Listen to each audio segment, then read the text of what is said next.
Hello class 8 student, welcome to study by success. तो हम पढ़ रहे थे अपना chapter number 6 reproduction in animals. ठीक है। तो लास्ट लेक्चर में हमने देखा था कि फर्टिलाइजेशन क्या होती है। फर्टिलाइजेशन क्या होती है, तो हमने देखा था the fusion of a male gamete with a female gamete to form a zygote during sexual reproduction is called fertilization. ठीक है। हम जो फ्यूजन होता है मेल गैमेट का और फीमेल गैमेट का, इसको हम फर्टिलाइजेशन बोलते हैं। ये हमने लास्ट क्लास में देखा था। फिर हमने देखा था कि internal fertilization and external fertilization क्या होती है। ठीक है। इसके हमने एग्जाम्पल्स भी देखे थे कि क्या क्या एग्जाम्पल्स होते हैं इन सब के। ठीक है। फिर हमने देखा था डेवलपमेंट ऑफ एम्ब्रियो, कि एम्ब्रियो का डेवलपमेंट कैसे होता है, कि एम्ब्रियो का डेवलपमेंट कहाँ होता है, यूट्रस में होता है। और फिर जब एम्ब्रियो का डेवलप हो जाती है, सारे बॉडी पार्ट्स डेवलप हो जाते हैं, उसको हम क्या बोलते हैं, फीटस बोलते हैं। ठीक है। फिर हमने देखा था कि क्या हैंस भी वैसे ही बर्थ देती है ह्यूमन बींग्स को, जैसे काउस देती है। हैंस वैसे ही बर्थ देती है चिक्स को, अपने बेबीज को, जैसे काउस और ह्यूमन बींग्स देती है। ठीक है। फिर हमने देखा था कि क्या क्या होते हैं फर्टिलाइजेशन में, प्रोसेस क्या होते हैं, और फ्रॉग्स कैसे देते हैं बर्थ। ठीक है। एक्सटर्नल फर्टिलाइजेशन के थ्रू देते हैं या इंटरनल फर्टिलाइजेशन के थ्रू देते हैं। इतना हमने लास्ट लेक्चर तक कवर कर लिया था। ठीक है। आज के में हम देखेंगे कि विविपारस एंड ओविपारस एनिमल्स क्या होते हैं। ठीक है। The animals which give birth to young ones or baby animals are called viviparous animals. जो एनिमल्स अपने जो छोटे होते हैं, छोटे बच्चों को बर्थ देते हैं, उनको बोलते हैं विविपारस एनिमल्स। ठीक है। जो देते हैं बर्थ अपने बेबी को, वो कैसे बर्थ देते हैं। ठीक है। जो एनिमल्स अपने बर्थ देते हैं यंग वंस को या बेबी एनिमल्स को, उनको बोलते हैं viviparous animals. The viviparous animals do not lay eggs outside their body. वो अपनी बॉडी के बाहर एग्स नहीं देते हैं। जो मदर होती है वो अपने अंदर ही, मतलब mother give birth to a fully developed baby और यंग वंस। जो मदर होती है वो बर्थ देती है एक बेबी को जो फुली डेवलप होता है, जिसके सारे बॉडी पार्ट्स कंप्लीट होते हैं। उनको जो बर्थ देते हैं उनको बोलते हैं विविपारस एनिमल्स। ठीक है। वो एग्स नहीं देते आउटसाइड देयर बॉडी, बाहर बॉडी के एग्स नहीं देते। वो एक फुली डेवलप बेबी को बर्थ देते हैं। ठीक है। जैसे कि human beings, for example the mother give birth to a baby, so human are viviparous animals. Example हम क्या ले सकते हैं, जो मदर होती है वो बर्थ देती है बेबी को, तो जो ह्यूमन बींग्स होते हैं वो क्या होती है, विविपारस एनिमल्स होते हैं, क्योंकि जो मदर होती है वो बेबी को बर्थ देती है। ठीक है। सम अदर एग्जाम्पल्स क्या होती है, cow, dog, cat, lion, tiger, horse, rabbit, rat, elephant and camel. तो ये जो सारे एग्जाम्पल है, ये विविपारस एनिमल्स के एग्जाम्पल है। तो इनमें क्या होता है, कोई भी जैसे काऊ है, डॉग है, कैट है, ये क्या करती है, ये यंग वंस को, ये बेबी को बर्थ देती है। ये एग्स नहीं ले करती है, एग्स नहीं देते हैं, ये सब क्या करती है, बेबी को बर्थ देती है। जैसे काऊ है, काऊ भी अपने बेबी को बर्थ देती है। डॉग जैसे तो ये सारे जो होते हैं ये अपने एक बेबी को बर्थ देती है। तो जो इनफैक्ट जो विविपारस एनिमल्स होती है वो सारे मैमल्स होती है। ठीक है। और ओविपारस एनिमल्स कौन से होते हैं, those animals which lay eggs from young ones, baby animals are called oviparous animals. तो वो एनिमल्स जो एग्स के थ्रू अपने बेबीज को बर्थ देते हैं वो कौन से होते हैं, ओविपारस एनिमल्स होते हैं। ठीक है।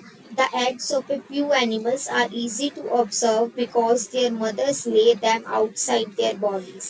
तो जो एग्स होते हैं कई एनिमल्स के, वो ऑब्जर्व इजीली हो जाते हैं। क्यों? क्योंकि जो उनकी मदर्स होती है वो आउटसाइड देयर बॉडीज के बाहर, मतलब कि खुद एग देती हैं। तो जो एग्जाम्पल्स होती है ओविपारस एनिमल्स के क्या हो सकते हैं, sparrow, crow, butterfly, frog, fish, lizard, snake, ostrich, crocodile. तो आपने इनमें से किसी ना किसी के एग्स जरूर देखे होंगे। जो स्पैरोज होते हैं, क्रो होते हैं, वो कहाँ एग देते हैं, बाहर एग देते हैं और एग में से उनके जो बेबीज होते हैं वो जन्म लेते हैं, वो बर्थ कर मतलब उनका बर्थ होता है। जो एग्स में से जो बेबीज का बर्थ होता है उनको बोलते हैं ओविपारस एनिमल्स। और विविपारस एनिमल्स कौन से होती है, जो मदर्स एक फुली डेवलप्ड बेबी को बर्थ देती है उनको बोलते हैं विविपारस एनिमल्स, ठीक है। In fact all the insects, birds and reptiles are oviparous animals, they are egg laying animals. जो सारे इंसेक्ट्स होते हैं, बर्ड्स होती है, रेप्टाइल्स होती है, ये सारे कौन से होते हैं, ओविपारस एनिमल्स होते हैं। क्यों? क्योंकि ये सारे एग्स देते हैं, एग में से बेबीज के बर्थ होते हैं, ठीक है। विविपारस एंड एविपोरस समझ आया। विविपोरस जो पूरा डेवलप्ड फुली डेवलप्ड बेबी को जो मदर्स बर्थ देती है उनको बोलते हैं विविपारस एनिमल्स। ओविपोरस एनिमल्स जिन्हें किन्हें बोलती है, जो एनिमल्स एग्स देते हैं उन्हें बोलती है ओविपोरस एनिमल्स, ठीक है। नेक्स्ट आता है यंग वंस टू अडल्ट्स, मतलब कि छोटे से बड़ा कैसे बनती है। The new individual which are born or hatched from the eggs continue to grow till they become adults। तो क्या होता है जी, छोटे छोटे मतलब जो जैसे कि फ्रॉग एग्जांपल लेते हैं, तो एग में से क्या निकलता है, एक छोटा सा टेडपोल निकलता है, ठीक है। और टेडपोल के बाद वो क्या करता है, धीरे धीरे ग्रो करता है और पूरा फ्रॉग बनता है। तो क्या बोला गया है, जो नए इंडिविजुअल्स बनते हैं, जो जन्म लेते हैं या एग में से निकलते हैं, वो धीरे धीरे ग्रो करते रहते हैं जब तक वो पूरे अडल्ट नहीं बन जाते, ठीक है। In some animals the young ones may look very different from the adults. तो क्या होता है, बहुत सारे एनिमल्स ऐसे होते हैं जो बस जब छोटे होते हैं तो बहुत अलग दिखते हैं, और जब पूरे अडल्ट पूरे पूरे बड़े हो जाते हैं, अडल्ट हो जाते हैं, तो वो बिल्कुल अलग दिखते हैं, ठीक है। तो हमने ये फ्रॉग का एग्जाम्पल लिया, उसकी लाइफ साइकिल देखी है, ठीक है। ये हमने डिफरेंट स्टेजेस ऑफ फ्रॉग्स देख रहे हो कि ये फर्स्ट स्टेज है एग की टू द अडल्ट स्टेज, ठीक है। ये ए फर्स्ट नंबर पे एग्स है, देन टेडपोल बनो, अर्ली टेडपोल जो बहुत छोटा टेडपोल होता है। फिर सी थर्ड नंबर पे लेट टेडपोल जो थोड़ा सा बड़ा हो गया, और फिर बिल्कुल फोर्थ नंबर पे बिल्कुल अडल्ट अडल्ट बन गया, जिसको हम क्या कहते हैं, फ्रॉग कहते हैं। तो ये डिफरेंट स्टेजेस है फ्रॉग की, ठीक है। सबसे पहले एग्स थे जो कि ले करे थे, फिर उसके बाद क्या हुआ, एग्स में से क्या निकला, अर्ली टैडपोल, मतलब बहुत छोटा साइज का टैडपोल निकला। फिर वो थोड़ा सा बड़ा हुआ जिसको हमने क्या कहा, लेट टैडपोल का। फिर वो बिल्कुल पूरा अडल्ट बन गया जिसको हमने नाम दिया फ्रॉग। तो ये लाइफ साइकिल है एक फ्रॉग की, ठीक है। We can see from figure, हमने फिगर से देखा कि जो टेडपोल है एंड द अडल्ट फ्रॉग है वो बहुत एक दूसरे से बहुत डिफरेंट दिख रही है। जो टेडपोल है और जो फ्रॉग है वो एक दूसरे से बिल्कुल डिफरेंट है। ये पूरी फुली डेवलप्ड हो गया है, ग्रो कर गया है, और ये बहुत छोटा बच्चा जैसे है, उसे टेडपोल बोला गया, ठीक है। तो क्या कहा है, the tadpole and the adult frog look very different from each other, एक दूसरे से बहुत डिफरेंट दिख रही है। The body features which are present in an adult frog are not present in its immature form called tadpole. तो जो body features है, मतलब कि जो बॉडी फीचर्स में चेंजेस भी आते हैं, जब छोटा बच्चा होता है उसमें अलग होते हैं, जो बड़े हो जाते हैं जब अलग होते हैं।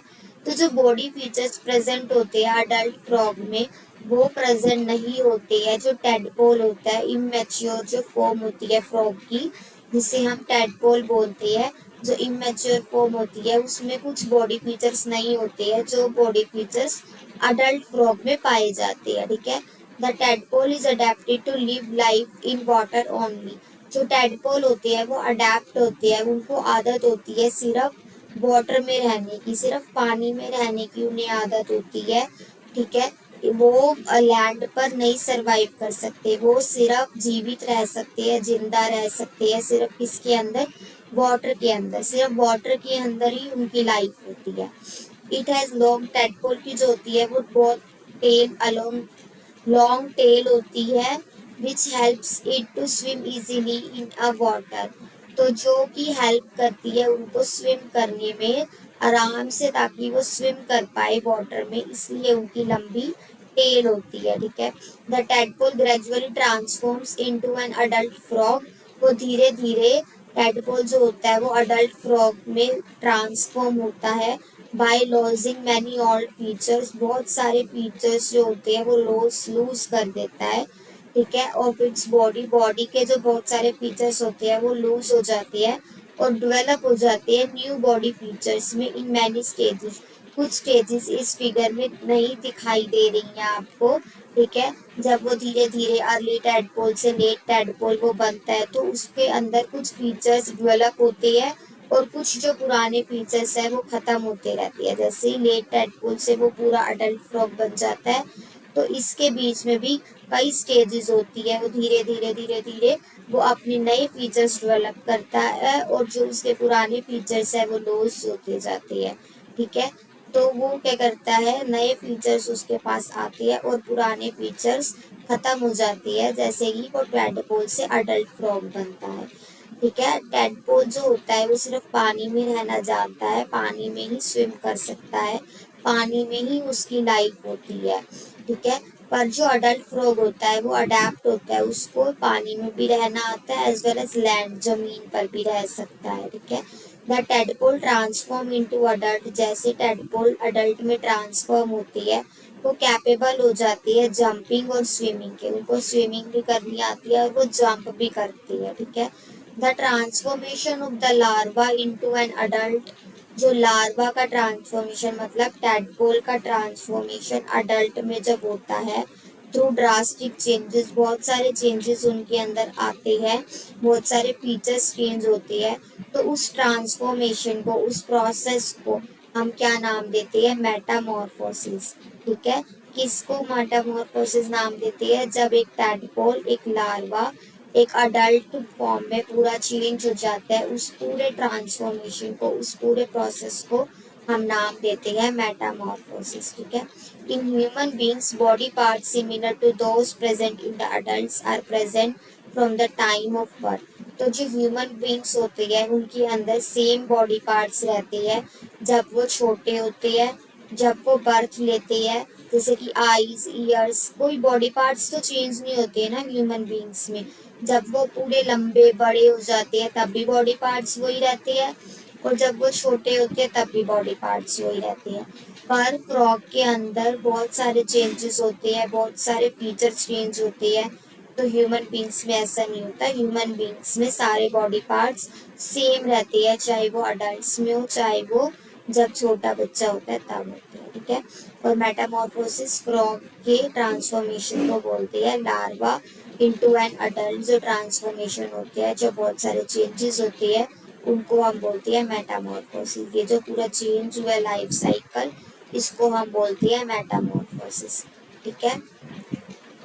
आज के लिए हम इतना ही रखते हैं। आई होप आज का आपको समझ आया होगा कि क्या हम विविपोरस एनिमल्स और ओविपोरस एनिमल्स किसको बोलते हैं। फिर हमने देखा कि फ्रॉग की लाइफ साइकिल क्या होती है, ठीक है, कि इसको हम मेटामॉर्फोसिस बोलते हैं, कैसे वो ग्रो करते हैं। तो आज के लेक्चर में हमने ये देखा। आई होप आपको आज का लेक्चर अच्छे से समझ आया होगा। रिवाइज करते रहिए and if you want the notes of this video, go to the group description and download the Studify Success app to access the notes. Thank you.